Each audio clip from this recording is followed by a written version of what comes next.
It's the 1945 film noir, Detour. This is about a down-on-his-luck piano player named Al Roberts, who's heading across country to see his girl and to find better fortunes in Los Angeles. But Al's luck changes for the worse when he does a good deed by giving a woman a lift.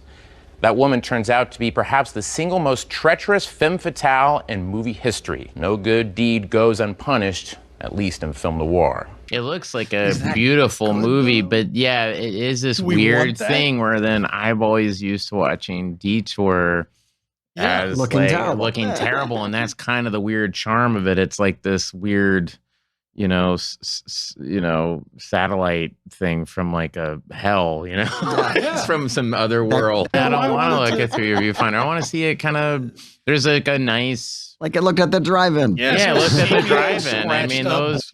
What I love about Detour is how director Edgar G. Ulmer gives us just enough to suggest the mean streets of middle America, of roadside diners, seedy motels, and used car lots. What Ulmer made was a film that serves as a perfect comment on the dual nature of going out there to find yourself on the road in post-war America. You were told to hit the road and find happiness in your car, but you could also find utter despair. It just depended on blind luck around the bend. Director Edgar G. Ulmer was a legend in making great films with practically just a handful of pennies. This movie was brought in for just $30,000.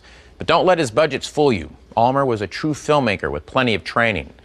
During the silent era and into the 1930s, Ulmer worked in one capacity or another on a number of films by F.W. Murnau, Fritz Lang, Ernst Lubitsch, and a lot more. All these guys had a huge influence on Ulmer, which you can see all over Detour. No, there's a school of thought now that's come out that Lou Landers actually directed the picture. What?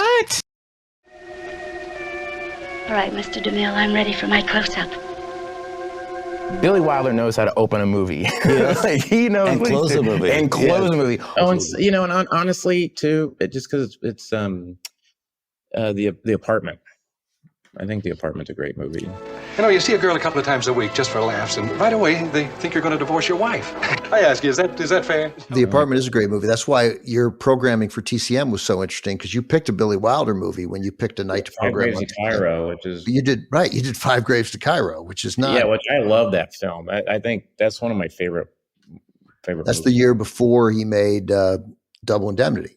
Yeah, that movie is just fantastic. It is phenomenal, and it just also proved the thing that I was struck by was that he was like fully formed. You know what I mean? Like it wasn't like Billy Wilder. It was like he wasn't like he kind of figured stuff out as he was going along, and that was kind of what I was expecting. Was kind of like a interesting kind of, but maybe clunky movie or whatever. And it was like, no, this is like one of the greats.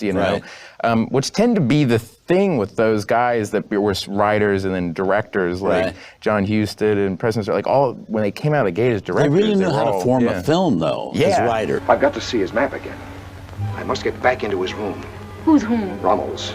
And what I was enjoyed about it so much was just how economic it was, how it just like gets right into the action, which you'll see. Oh my gosh, you will see the ending of this movie will knock you out. Yeah, it's great.